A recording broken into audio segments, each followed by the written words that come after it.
Praise the lord అందరికీ. దేవుని వాక్యం నుంచి కొన్ని మాటలు మనం ధ్యానించుకుందాం. యెషయా గ్రంథము 66వ అధ్యాయం 13వ వచనం.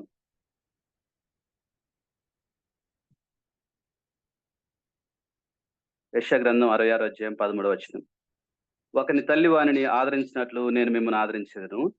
యెరూషలేములోనే మీరు ఆదరించబడెదరు. ప్రియులారా, దేవుని యొక్క మనస్సు గురించి, దేవుని యొక్క క్రీస్తు యొక్క మనస్సును గురించి కొన్ని మాటలు మనం చూస్తాము. మొదటిగా మనం చదువుకున్న ఈ యొక్క వాక్యంలో మనం గమనిస్తుంది ఏంటంటే, ప్రభు యొక్క మనస్సు తల్లి వంటి మనస్సు. కన్న తల్లి తన యొక్క బిడ్డల్ని ఎలాగైతే ప్రేమిస్తూ ఉంటుందో, ప్రభువారు కూడా తన యొక్క బిడ్డలమైన నిన్ను నన్ను ఒక తల్లి వలె, కన్న తల్లి వలె ప్రభువారు ప్రేమిస్తూ ఉన్నారు. కాబట్టి దేవుని యొక్క వాక్యంలో మనం చూస్తాం, మనల్ని కాపాడువాడు కునుకడు నిద్రపోడు, యెహోవాయే మనల్ని కాపాడువాడని మన వాక్యంలో చూస్తాం. పాపంలో చిక్కుపోయిన మనందరి కోసం ప్రభు పాపంగా మారిపోయారు. శాపంలో చిక్కుపోయిన మనందరి కోసం ఆయన శాపగ్రస్తుగా మారిపోయాడు. ఆత్మీయంగా బహుభేదలమై, దరిద్రులమై, దౌర్భాగ్యంలో ఉన్న నిన్ను నన్ను ఐశ్వర్యవంతులుగా చేయటానికి ఆయన దరిద్రుడిగా మారిపోయాడు. గడిచిన వారాల్లో మన వాక్యం కూడా చూసాం. కన్న తల్లి వంటి మనసు కలిగిన ఈ ప్రభువు శాశ్వతమైన నివాస స్థలముగా నీకు నాకు ఉన్నాడు. ఆయన యొక్క నిత్యమైన బాహువులు మన క్రింద వ్యాపించి ఉన్నాయి అని మనం చూస్తూ ఉన్నాం. దేవుని వాక్యంలో అనేకమైన వాక్యాలు ఉన్నాయి, అనేకమైన వచనాలు, సందర్భాలు, సంఘటనలు ఉన్నాయి. కన్న తల్లి వలె తన బిడ్డల్ని ఎలా ఆదరిస్తూ వచ్చాడు. నీ జీవితంలో, నా జీవితంలో కూడా ఇప్పటి వరకు అనేకమైన అనుభవాలు ఉన్నాయి. ఆయన ఎలా కన్న తల్లి వలె నిన్ను నన్ను ఆదరిస్తూ ఉన్నాడు. యెజెబెలుకు భయపడి ఏలియా పారిపోతూ ఉన్నప్పుడు ఏలియాని ఒక కన్న తల్లి వలె మొదట భోజనం పెట్టి తర్వాత ఏలియాతో మాట్లాడినట్లుగా మనం చూస్తాం. యూదులకు భయపడి శిష్యులు దాగున్నప్పుడు ప్రభు వారికి ప్రత్యక్షమై ఒక కన్న తల్లి వలె ఆదరించడం నువ్వు నేను వాక్యంలో చూస్తాం. కాబట్టి ప్రభు యొక్క మనస్సు తల్లి మనస్సు అయి ఉంది. తల్లి వలె ఆయన నిన్ను నన్ను కాపాడుతూ ఉన్నాడు. మరొక వచనం చూద్దాం. మత్తయి సువార్త 14వ అధ్యాయం 29 నుంచి 33 వచనాలు. ఆయన రమ్మనగానే పేతురు దోణి దిగి యేసునొద్దకు వెళ్ళుటకు నీళ్ల మీద నడిచెను గాని గాలిని చూచి భయపడి మునుగుపోసాగి, ప్రభువా నన్ను రక్షించమని కేకలు వేసెను. వెంటనే యేసు చేయి చాపి అతన్ని పట్టుకుని, అల్ప విశ్వాసి, ఎందుకు సందేహపడుతువని అతనితో చెప్పెను. వారు దోణి ఎక్కినప్పుడు గాలి అణిగెను. అంతటా దోణిలో నున్న వారు వచ్చి, నువ్వు నిజముగా దేవుని కుమారుడు అని చెప్పి ఆయనకు మ్రొక్కిరి. Thank you brother. ప్రియులారా, ఇది రాత్రికాల సమయం. శిష్యులందరూ దోణిలో ఉన్నారు. ప్రభువారు నీటి మీద నడుస్తూ వాళ్ళ దగ్గరికి సమీపించారు. అప్పుడు సడన్ గా దోణిలో ఎవరో వస్తుంది భూతం అన్నట్లుగా ఒక తలంపించారు. ఇక అందరూ అది భూతమే అనుకొని కేకలు వేయడం మొదలు పెట్టారు. అప్పుడు ప్రభువారు వారిని సమాధానపరిచి పలుకరించి అని మార్కు సువార్తలో ఉంటది, పలుకరించి ధైర్యం తెచ్చుకోండి నేనే అని ప్రభు చెప్పారు. ఇప్పుడు వెంటనే శిష్యుడైన పేతురు, ప్రభువా నీవే అయితే నీ యొద్దకు వచ్చి నాకు సెలవివ్వు అని రిక్వెస్ట్ చేశాడు. ప్రభు వెంటనే ప్రభు స్థానంలో ఎవరైనా ఉంటే, నేను అనుకుంటున్నాను ప్రభు స్థానంలో ఎవరైనా ఉంటే, కాదు నెక్స్ట్ టైం ట్రై చేద్దు కానీ, లేదా లేదులే నువ్వు ఉండు నేనే నీ దగ్గరకు వస్తున్నా అనేవాళ్ళు వేరే వాళ్ళు అయితే. ఇక్కడ పేతురు అడగటం ఒక చిన్న పిల్లవాడి వల్ల అడిగినట్లుగా మనకు కనిపిస్తుంది. ప్రభు కూడా రమ్మంటం ఒక తండ్రి వలె రమ్మంటం మనకు కనిపిస్తుంది. ప్రభు యొక్క మనస్సు ప్రోత్సహించే మనస్సు. ప్రభు యొక్క మనస్సు తండ్రి వంటి మనస్సు. నీ యొక్క ఆత్మీయ జీవితంలో, నా యొక్క ఆత్మీయ జీవితంలో విశ్వాస ప్రయత్నాల్లో మనం ఉన్నప్పుడు ఆ యొక్క విశ్వాస ప్రయత్నాన్ని ఒక తండ్రి వలె ఆయన ప్రోత్సహించేవాడిగా ఉన్నాడు. విశ్వాసంతో మనం ఏదైనా ఒక కార్యం తలపెడుతూ ఉన్నప్పుడు, విశ్వాసంతో మనం ముందుకు వెళ్తూ ఉన్నప్పుడు ఆయన అడ్డు చెప్పే తండ్రిగా లేడు, కానీ ఆ యొక్క విశ్వాస ప్రయత్నాన్ని ఆయన ప్రోత్సహించే తండ్రిగా ఉన్నాడు. తర్వాత చూడండి, పేతురు నడిచి వచ్చాడు, గాలిని చూశాడు, మునిగిపోసాగాడు. అప్పుడు ప్రభు వారు వచ్చి ఆయన లేపాడు. లేపి ప్రభు మాట్లాడిన మాట అక్కడ మనం చూస్తే, అసలు నువ్వు ఎందుకు వచ్చావు అనలేదు ప్రభు. నువ్వు ఎందుకు వచ్చావు అనలేదు. ఎవరన్నా వచ్చారా దోణి దిగి, నువ్వు ఎందుకు దిగినావు అని కూడా అనలేదు. ప్రభు అన్నాడు, ఎందుకు సందేహపడుతున్నావు? నా మీద ఆధారపడి నువ్వు వచ్చావు, కాబట్టి నా మీద ఇక పూర్తిగా ఆధారపడకుండా ఎందుకు సందేహపడ్డావు? ఒక తండ్రి వలె స్మూత్‌గా మాట్లాడి తీసుకొని పేతురుని వెళ్ళాడు. పేతురు వెళ్ళిన విధానం చూసినప్పుడు 33 వచనంలో వారు దోణి ఎక్కినప్పుడు అని ఉంది. అంటే ఇద్దరు కలిసి దోణి ఎక్కారు. అంటే ఇద్దరు కలిసి నడిచారు. ప్రభువు నడిచాడు. ప్రభుతో పాటు పేతురు కూడా నీళ్ళ మీద నడిచాడు. పేతురు లేపిన తర్వాత మళ్ళీ దోణి దగ్గరికి పేతురు నడిచాడు. ప్రభు ఎంత ప్రోత్సహించాడో చూడండి పేతురుని. పేతురు విశ్వాసంలో ప్రోత్సహించబడటానికి దేవుడు తండ్రి వంటి మనసు కలిగి ఉన్నాడు. ప్రోత్సహించే మనసు కలిగి ఉన్నాడు. ఆరాధనలో మనం చూసాం. Bible study Saint Mary college pharmacy బ్లాక్‌లో జరిగేది. 2012లో నేను కూడా అక్కడికి బైబిల్ స్టడీకి అటెండ్ అవుతుండేవాడిని. ఒకరోజు సాయంత్రం కాలేజ్ బస్‌లో డైరెక్ట్‌గా నేను బైబిల్ స్టడీకి అటెండ్ అయ్యాను. బైబిల్ స్టడీ అయిపోయిన తర్వాత ఇక మళ్ళీ కాలేజ్ బస్ రాలేదు నన్ను పికప్ చేసుకోవటానికి. వచ్చేటప్పుడు డ్రాప్ చేసింది కానీ వెళ్ళేటప్పుడు లేదు. పాకెట్‌లో చూసుకుంటే నాకు ఛార్జ్‌కి సుచిత్ర వరకెళ్ళాలి. బస్‌కి ఛార్జ్ లేదు. ఇక విశ్వాస ప్రయత్నం చేయాలని మనసులో ప్రభువా నేనైతే ఎవరిని అడగను గాని ఇక్కడి నుంచి వెళ్ళటానికి అప్పటికి 8:30 దాటిపోయింది. టీ ఫెలోషిప్ జరుగుతూ ఉంది. ఒక్కొక్కరు వెళ్ళిపోతూ ఉన్నారు. ప్రభువా ఎవరైనా ఒకళ్ళు నాకు మీరే ఛార్జ్‌కి ఇప్పించాలి అని ప్రార్థిస్తున్నా. మనసు అంటుంది ఎవరినో ఒకళ్ళని అడుగు. లేదా నువ్వు నడిచిపోవాల్సి వచ్చిద్ది. వీళ్ళందరూ గాని వెళ్ళిపోతే నీకు ఛార్జ్‌కి ఇచ్చేవాళ్ళు సికింద్రాబాద్‌లో ఎవరు లేరు. కాబట్టి వీళ్ళందరూ వెళ్ళిపోక ముందే నువ్వు అడగటం మంచిది అని మనసు అంటుంది. మనసులో అనుకుంటున్నా ప్రభువా చివరి వ్యక్తి వరకు చూస్తా. చివరి వ్యక్తి వరకు కూడా ఎవరు ఇవ్వకపోతే ఇక చివరి వ్యక్తిని అడుగుతా అని పక్కన నిలబడ్డా. అప్పుడు ఆ అంకుల్ సత్కీర్తి అంకుల్ తీసుకున్న నా దగ్గరికొచ్చి చందు నువ్వు వెళ్ళాల్సిన రూట్‌లోనే అంకుల్ కూడా డ్రాప్ చేయాలి. ఈ 400 500 అమౌంట్ నా చేతిలో పెట్టి అంకుల్‌ని ఆటోలో తీసుకెళ్ళి అదే ఆటోలో నువ్వు ఇంటికెళ్ళు అని చెప్పేసి అన్నారు. విశ్వాస ప్రయత్నంతో మనం ప్రభువు చూసినప్పుడు మనకి విశ్వాసాన్ని ప్రోత్సహిస్తాడు. మన యొక్క ఆత్మీయ జీవితాన్ని ప్రోత్సహిస్తాడు. ఇలాంటి సంఘటనలు ఎన్నో ఉన్నాయి. పేతురుని నువ్వు రావద్దు, దిగొద్దు అనలేదు. అల్ప విశ్వాసి నువ్వు ఎందుకు సందేహించావు అని అన్నాడు. ఆ తర్వాత కూడా పేతురుని నీళ్ళ మీద నడిపించాడు. ఇద్దరు కలిసి దోణి ఎక్కారు. ప్రియులారా నీ యొక్క జీవితంలో నా యొక్క జీవితంలో యేసు ప్రభువారు తండ్రి వంటి మనసు కలిగి ఉన్నాడు. తల్లి వంటి మనసు కలిగి ఉన్నాడు. మరొక వచనం చూద్దాం. యోహాను సువార్త 10వ అధ్యాయం 10, 11 వచనాలు చదువుకుంటాం.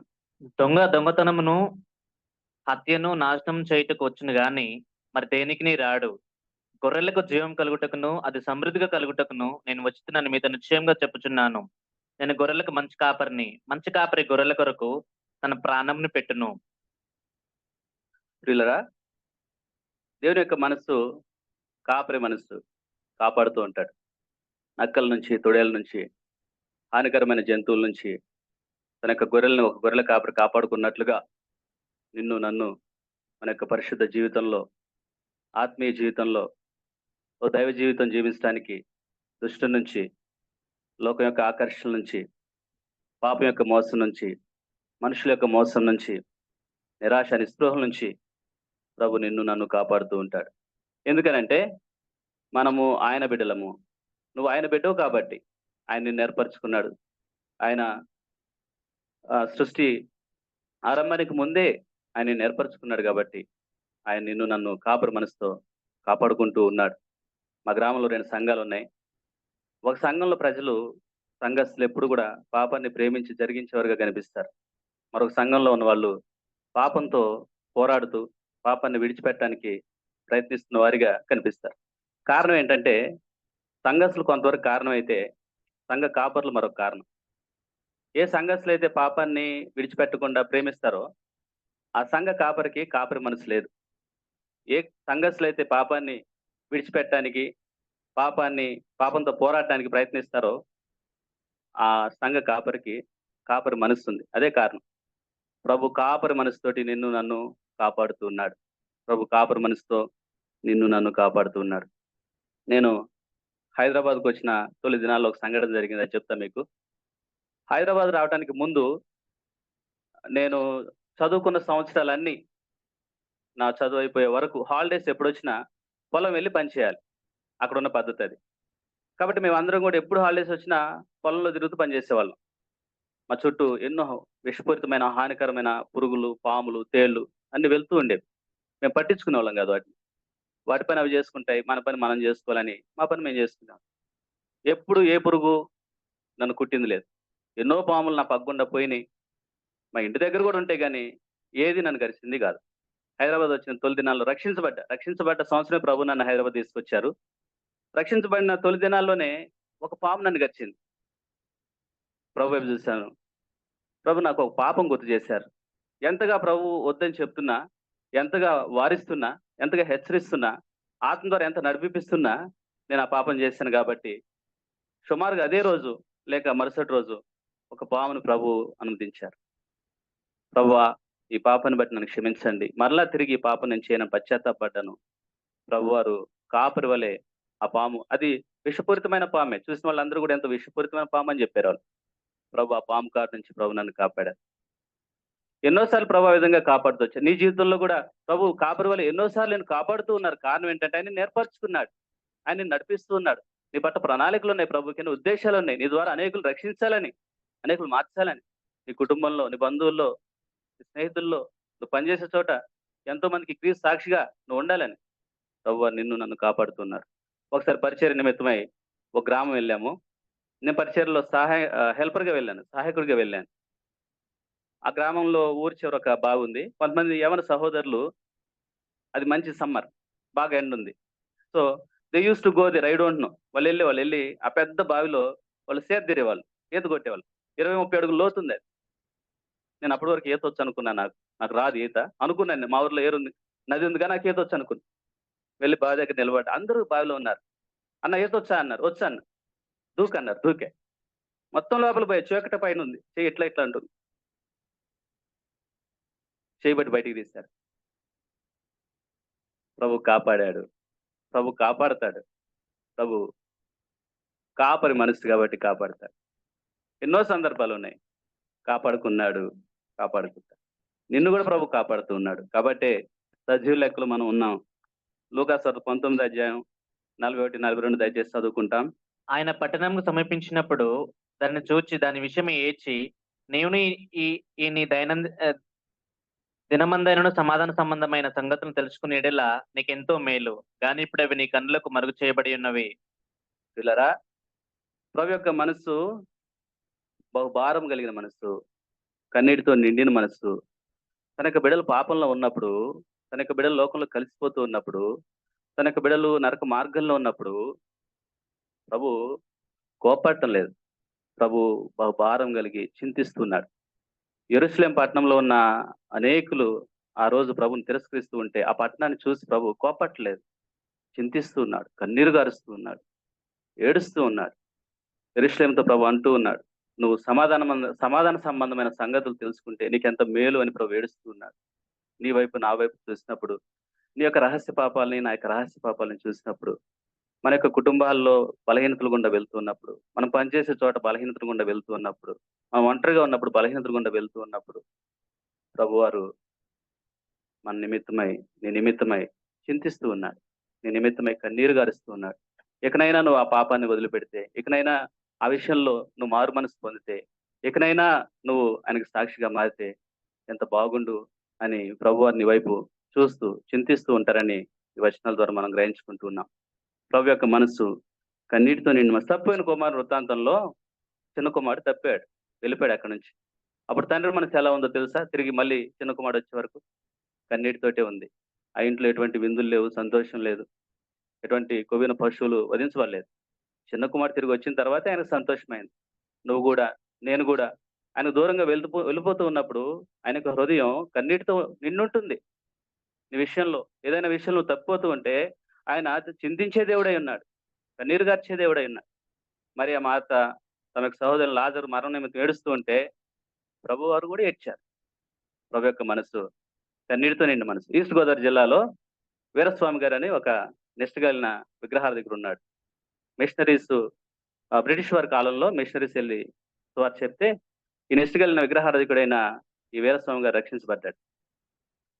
తర్వాత ఆయనకు బంధువులందరూ ఆయన్ని వెలివేశారు. ఆయన భార్యను వెలివేశారు. ఆయనకు రావాల్సిన ఆస్తులు ఏవి కూడా ఇవ్వని కుటుంబస్తులు కూడా ఖండితంగా చెప్పేసి బహిష్కరించారు. అప్పుడు ఒక సందర్భంలో ఆయన చెట్టుకు కూడా కట్టి బాదారు. ఆ సమయంలో అక్కడున్న లోకల్ క్రిస్టియన్స్ ఎవరైతే ప్రభువులోకి వచ్చి రక్షించబడ్డారో వాళ్ళందరూ ఆయన్ని ఒక సంఘం ఏర్పరచుకొని సంఘ కాపరిగా ఆయన నియమించుకున్నారు. ఆయన బిడ్డలందరూ రక్షణలోకి వచ్చారు. ఆయనకి 5 బిడ్డలు అందరూ రక్షణలోకి వచ్చారు. అయితే చిన్న కుమారుడు రక్షణలోకి రాలేదు. ఈ చిన్న కుమారుడిని రక్షణలోకి తీసుకురావాలని, ప్రభువులోకి తీసుకురావాలని ఆయన బెత్తం వాడుతూ వచ్చాడు. ప్రార్థన చేస్తుంటే అవ్వట్లేదని బెత్తం పట్టుకొని తప్పు చేసినప్పుడల్లా బెత్తంతో కొడుతూ ఉన్నాడు. ఈ చిన్న కుమారుడు ఇంకా ఎక్కువ తప్పులు చేస్తూ ఉన్నాడు కానీ ప్రభువులోకి రాలేదు. అయితే ఈ బెత్తంతో ఇతను మారుమనసు పొందడని బెత్తం వదిలిపెట్టి ప్రతిరోజు కన్నీటి ప్రార్థన. ఏదో కుమారుడు చనిపోయాడు అన్నట్లుగా ఏడవటం ప్రతిరోజు రాత్రి. కుమారుడు చనిపోయాడు అన్నట్లుగా ప్రతిరోజు రాత్రి లేవటం, ఏడవటం. ఆ కన్నీటి ప్రార్థనలో ప్రభు ఆయన రక్షించారు. ప్రభు యొక్క కన్నీటి మనసు వీరస్వామిని రక్షించింది. వీరస్వామి యొక్క కన్నీటి మనసు చిన్న కుమారుడు రక్షించింది.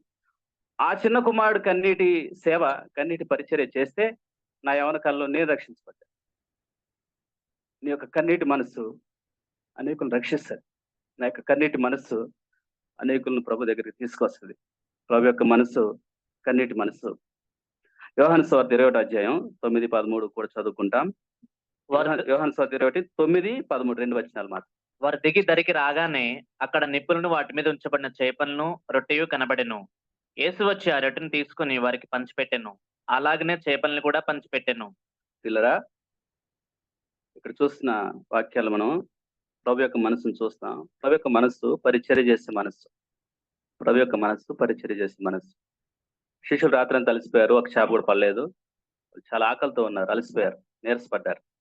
కాబట్టి ప్రభు ఉదయాన్నే వాళ్ళు రాగానే తినాలని వేడివేడిగా ప్రభు వారు వాళ్ళకి పరిచర్య చేస్తున్నాడు. ఇక్కడ దాన్ని బట్టి మనం గ్రహించుకుంటున్నాం ఆయన పరిచర్య చేసే మనసు. ప్రభు స్థానంలో కానీ నేనుంటే చేతులు కట్టుకొని ఒక చేప కూడా పడలేదా, ఒక చేప కూడా పడలేదా, మీరేదో పట్టారా నేను వచ్చా అనేవాడిని ఏమో బహుశా, శరీర శోభం కలిగిన వాడిని కాబట్టి. అయితే ప్రభు వారు వాళ్ళు వచ్చేసరికి చేపలు వండారు, ప్రభు వారు వడ్డించారు. పెట్టుకోండి అనలేదు, పెట్టుకోండి అని ముందు పెట్టుకోండి మీరే అనలేదు, వడ్డించాడు ప్రభు. పరిచర్య చేసే మనసు, పరిచర్య చేసే మనసు. ఆదికాండంలో అబ్రహాం గారు గొప్ప మాదిరి మనకు చూపిస్తాడు. ఆదికాండం 18వ అధ్యాయం 7-8 వచనాలు చదువుకుంటాం దయచేసి. మరియు అబ్రహాము పశువుల మందకు పరిగెత్తి ఒక మంచి లేత దూడను తెచ్చి ఒక పనివానికి అప్పగించెను. వాడు దాన్ని త్వరగా సిద్ధపరచెను. తర్వాత అతడు వెన్నను పాలను తాను సిద్ధం చేయించిన దూడను తెచ్చి వారి ఎదుట పెట్టి వారి భోజనం చేయుచుండగా వారి యొద్ద ఆ చెట్టు క్రింద నిలిచిండెను. పిల్లరా, అబ్రహాం గారి పరిచయం మనం చూస్తున్నాం. ఇక్కడ 3 ఆత్మీయులు దైవజనులు ప్రభువుని సంబోధించాడు. వాళ్ళు ఆయన దగ్గర నిలబడ్డప్పుడు పరిచర్య చేశాడు. చూడండి, అబ్రహాం పరిచర్యలో నడవటం లేదు, పరిగెత్తటమే. దేవుని యొక్క బిడ్డలు అబ్రహాం ఇంటికి వెళ్తే నడవడు, పరిగెడతాడు. అది ఎంతో మనకి మాదిరికరమైన పరిచర్య. రెండవది, అబ్రహాం గారు వాళ్ళకి పెట్టిన పదార్థాలు చూస్తే అందులో నీళ్లు ఉండవు, పాలు వెన్న మనకు కనిపిస్తాయి. పాలతో చేసే పరిచర్య, పరిగెడుతూ చేసే పరిచర్య, అది ప్రభు పరిచర్య. నీళ్లు కాలు కడుక్కోవటానికి ఇచ్చాడు కానీ భోజనం చేయడానికి నీళ్ళే లేదు. ఆయన భోజనం చేయడానికి పాలు పెట్టాడు. పరిచర్యలో అబ్రహాం మనకు గొప్ప మాదిరిగా కనిపిస్తున్నారు. ప్రభు వారు కూడా పరిచర్య మనసుని కలిగి ఉన్నారు. పాత నిబంధన కాలంలో 2 అంతల ఆత్మ తాగుతూ ఎవరు అని అంటే ఎలీషా అని మనం చెప్తాం. 2 అంతలు ఆత్మ కలిగిన ఎలీషా నీళ్ళకావిడి తీసుకొని నీళ్లు మోసి బావిలోంచి తోడి ఇంటికి తీసుకొచ్చి ఏలియా చేతుల మీద పోస్తూ వచ్చాడు. పరిచర్య మనసు కలిగిన ఎలీషా, పరిచర్య మనసు కలిగిన ఎలీషా. కొత్త నిబంధన కాలంలో అపోస్తలుడైన పౌలు ఆనాటి అంతర్జాతీయ సువార్థికుడు. ఆయన మన మాటల్లో చెప్పాలంటే అటువంటి అంతర్జాతీయ సువార్థికుడు 276 మందితో మిలేతు ద్వీపంకి వెళ్ళినప్పుడు మిలేతు ద్వీపంలో మోపడి పొల్లు ఏరాడు. మిగిలిన వాళ్ళు ఎవరు ఏరినట్లుగా వాక్యంలో రాయబడలేదు. ఎంత తగ్గింపు మనసు, ఎంత పరిచర్య చేసే మనసు. ప్రభు మనసు ఇది. ప్రభు మనసు పరిచారం చేసే మనసు. ప్రభు అంటాడు, మనిషి కుమారుడు పరిచర్య చేయించుకోవడానికి రాలేదులే కానీ పరిచారం చేయటానికి వచ్చారని ప్రభు వారు కూడా చెప్పారు. కాబట్టి నువ్వు నేను ఇటువంటి పరిచర్య చేసే మనసు, పరిచారం చేసే మనసు కలిగి ఉండాలని బోధించబడుతూ ఉన్నాం. మరొక వాక్య భాగం దయచేసి చదువుకుంటాం. మత్తయి సువార్త 26వ అధ్యాయం 48, 49 వచనాలు. ఆయనను అప్పగించువాడు నేను ఎవరిని ముద్దు పెట్టుకుందునో ఆయన యేసు. ఆయనను పట్టుకున్నాడని వారికి గుర్తు చెప్పి వెంటనే యేసు వద్దకు వచ్చి, బోధకుడా నీకు శుభమని చెప్పి ఆయనను ముద్దు పెట్టుకునేను. పిల్లరా, ప్రభు వారు ఎంత సింపుల్ గా జీవిస్తారో చూపించే వచనాలు అవి. ఎంత సింపుల్ గా, ఎంత నార్మల్ గా ఉంటారంటే ప్రభు యొక్క మనసు అందరిలో కలిసిపోయే మనసు. ప్రభు యొక్క మనసు అందరిలో కలిసిపోయే మనసు. అందరినీ చేర్చుకునే మనసు ప్రభు యొక్క మనస్సు. కాబట్టి ఇక్కడ ఇస్కరియోతు యోధ అక్కడ వచ్చిన పరిసయ్యుల మనుషులకి, యూదులకి ప్రభువుని అప్పగించడానికి ముద్దు పెట్టుకోవాల్సి వచ్చింది. ప్రభువుని ముద్దు పెట్టుకొని గుర్తు చెప్పాల్సి వచ్చింది. ఒకవేళ యూదా గాని, ఇస్కరియోతు యోధ ప్రభువుని ముద్దు పెట్టుకొని గుర్తు చెప్పకపోతే ప్రభువుని పట్టుకోవడం కష్టం. ఆ రాత్రికాల సమయంలో 12 మందిలో కలిసిపోయాడు ఆయన. 11 మందిలో కలిసిపోయాడు. అందరిలో కలిసిపోయే మనసు, అందరిని చేర్చుకునే మనసు. ఎంతో నార్మల్‌గా ప్రభువు ఉన్నారు. ఎంతో నార్మల్ ప్రభు. నేటి కాలంలో ఎలా ఉన్నారు మీకు చెప్పాల్సిన పని లేదు. వైట్ షర్ట్ మీద బ్లాక్ షర్ట్, బ్లాక్ షర్ట్ మీద వైట్ షర్ట్, టై గుర్తుపట్టడం చాలా ఈజీ. ప్రభు అలా లేదు. కలిసిపోయారు అందరిని. గుర్తుపట్టడం కష్టం ఆయన్ని. తర్వాత అందరిని చేర్చుకునే మనసు ప్రభువుది. చేర్చుకున్నాడు. పాపులొచ్చారు, సుంకర్లొచ్చారు. బహు ఘోరమైన దుర్మార్గులు ప్రభు దగ్గరికి వచ్చారు. ప్రభు వాళ్ళందరినీ చేర్చుకున్నాడు. ప్రభు అంటాడు, నేను నీతిమంతులను పిలువరాలేదు గాని పాపులను పిలవచ్చానన్నాడు ప్రభు. మా మా ఊరికి పొరుగు రాష్ట్రం నుంచి ఇద్దరు దంపతులు వచ్చారు. వాళ్ళిద్దరూ ప్రభు సేవ నిమిత్తం వచ్చిన సేవకులు వాళ్ళిద్దరు.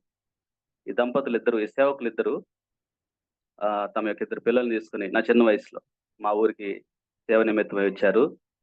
వాళ్ళు వచ్చిన కొన్ని సంవత్సరాల తర్వాత సేవకురాలు మరణించారు. అప్పుడు ఈ సేవకుడు ఇద్దరు పిల్లల్ని పెట్టుకొని సేవను కొనసాగించాడు మా గ్రామంలో. మీరు ఎప్పుడైనా మా ఊరు వస్తే మా ఇంటి ఎదురుగానే ఉంటుంది వాళ్ళ ఇల్లు. ఇద్దరు పిల్లల్ని పెట్టుకొని సేవ కొనసాగించాడు. నేను గమనిస్తూ వచ్చాను ఆయన్ని. తర్వాత కొంతకాలానికి మా గ్రామంలో ఇద్దరు నామకార్థపు భార్యాభర్తలు, నామకార్థ విశ్వాసం కలిగిన క్రైస్తవులు ఇద్దరు చనిపోయారు. వాళ్ళకి ఇద్దరు పిల్లలు. వాళ్ళిద్దరు అనాథలయ్యారు. వాళ్ళిద్దరు అనాథలైతే మా ఊర్లో చాలా మంది క్రిస్టియన్స్ ఉన్నారు. బంధువులు కూడా ఉన్నారు చనిపోయిన వాళ్ళకి. కానీ ఎవరు ఆ ఇద్దరు పిల్లల్ని తీసుకోవడానికి ముందుకు రాలేదు. ఈ భార్య చనిపోయి, సేవకురాలు చనిపోయి, ఇద్దరు పిల్లలతో పేదరికంలో కొనసాగుతూ ఉన్న ఈ పాస్టర్ గారు వేరే రాష్ట్రం నుంచి వచ్చిన ఆయన ప్రభు ప్రేమతో చేర్చుకునే మనసు, అందరిలో కలిసిపోయే మనసు, ఈ అనాథలైన ఇద్దరిని చేర్చుకున్నాడు. అసలు ఆయనకున్న ఇద్దరు పిల్లలతోటి నడిపించడం కష్టం కుటుంబం. మళ్ళీ ఇద్దరిని చేర్చుకున్నాడు. మొత్తం 5గురు అయ్యారు. నలుగురిని ఆయన ఎవరి మీద ఆధారపడకుండా నలుగురిని ఆయన చదివిస్తూ వచ్చాడు. ఈ మధ్యనే ఒకరికి మ్యారేజ్ అయింది. ఇంకా ముగ్గురితోటి సేవను కొనసాగిస్తూ ఉన్నాడు. ఏం మనస్సు ఇది? నేనెక్కడా చూడలేదు. మా గ్రామంలో ఎవరు ఎప్పుడూ అటువంటి కార్యం చూడలేదు. ఈ మనసు ఎలా సాధ్యం? క్రీస్తు మనసు, చేర్చుకునే మనసు. ప్రభు అంటాడు, నేను నీతిమంతులను పిలువ రాలేదు గాని పాపులను పిలువచ్చింది అంటాడు. పాపులను చేర్చుకునే మనసు. కాబట్టి ప్రియులారా, ఈ యొక్క మాటను బట్టి మనం ఆదరించబడదాం. తల్లి వలె నిన్ను నన్ను ప్రభు ఆదరించేవాడిగా ఉన్నాడు. తండ్రి వలె నీ జీవితంలో, నా జీవితంలో ప్రోత్సహించేవాడిగా ఉన్నాడు. కాపరి వలె నిన్ను నన్ను కాపాడుతూ ఉన్నాడు. ఆయన కన్నీటితో నీ కొరకు, నా కొరకు విజ్ఞాపన చేసేవాడిగా ఉన్నాడు. ఆయన నీకు నాకు పరిచారం చేసేవాడిగా ఉన్నాడు. ఆయన నిన్ను నన్ను చేర్చుకునేవాడిగా ఉన్నాడు. కాబట్టి in return he's asking the same. తిరిగి మన నుంచి కూడా వీటిని ఆయన ఆశిస్తూ ఉన్నాడు, కోరుతూ ఉన్నాడు. ప్రతిరోజు వీటిలో ఎంతగా ఎదుగుతున్నాం, ప్రతిరోజు ఈ మనసును కలిగి ఉండటంలో, ఈ క్రీస్తు మనసును కలిగి ఉండటంలో ఎంతగా ఎదుగుతున్నాం, సంవత్సరం నుంచి సంవత్సరానికి ఎంత మారుతూ ఉన్నాం, నెల నుంచి నెలకి ఎంత మారుతూ ఉన్నాం. తల్లి వంటి క్రీస్తు మనసుని కలిగి ఉండటంలో ఎంత సాక్ష్యం సంపాదించుకున్నాం, క్రీస్తు వంటి ప్రోత్సహించే తండ్రి మనసు కలిగి ఉండటంలో ఎంత సాక్ష్యం సంపాదించుకున్నాం, ఎంత ప్రాముఖ్యమైనది. ఈ విషయాలను బట్టి మనం ప్రార్థించుకుందాం. తలలు వంచుదాం. ప్రభుని అడుగుదాం.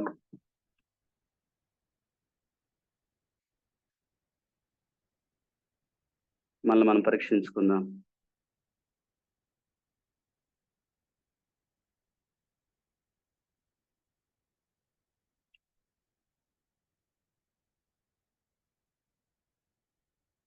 ప్రేమమయుడైన తండ్రి, నీది కోపించే మనసు అనుకున్నాం, విడిచిపెట్టే మనసు అనుకున్నాం. నీది విడిచిపెట్టే మనసు కాదు, కోపించే మనసు కాదు.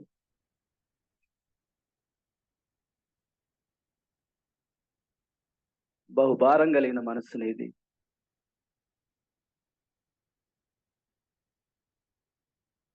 కునుకక నిద్రపోక నన్ను కాపాడే మనస్సు నీది. అనేక సార్లు మేము గ్రహించుకో, అనేక సార్లు మేము నేర్చుకున్నాం, అనేక సార్లు మేము గుర్తించము.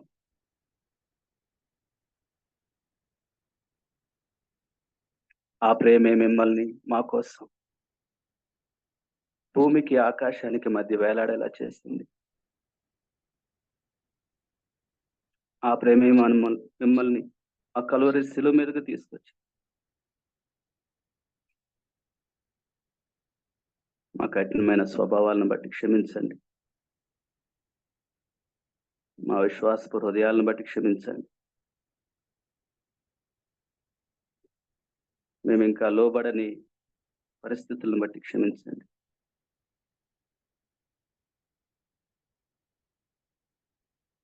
మీ మనసులో ఏ ఏ పరిస్థితుల్లో మీ మనసుని కలిగి ఉండటంలో మేము ఎదగలేకపోతూ ఉన్నాము.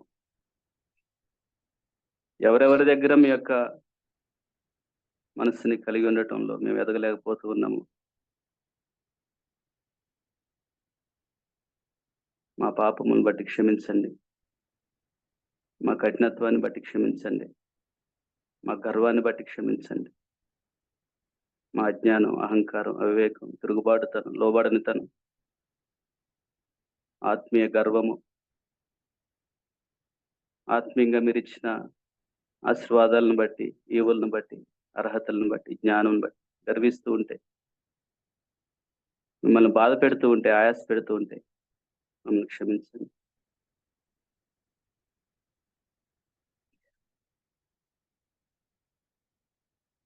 మీరు మా దృష్టికి తీసుకొచ్చిన మీ అమూల్యమైన మాటలకై వందనాలు. పెట్టి తల్లి వంటి, తండ్రి వంటి, కాపరి వంటి పరిచారం చేర్చుకునే మనసులో మేము ప్రతి ఒక్కరము ఎదుగుటకు